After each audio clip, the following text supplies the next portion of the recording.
وبالنسبة لنظام الأكل في رمضان، هل فيه اختلاف عن الأيام العادية بالنسبة لمريض السكر؟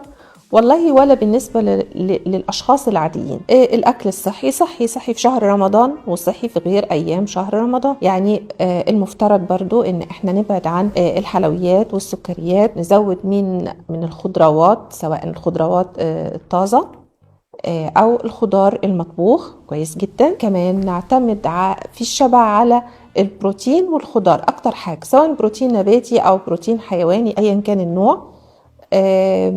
كمان مهم جدا التروية الكويسة للجسم، والتروية دي هتبقى عن طريق الخضار الطازة، عن طريق الفاكهة.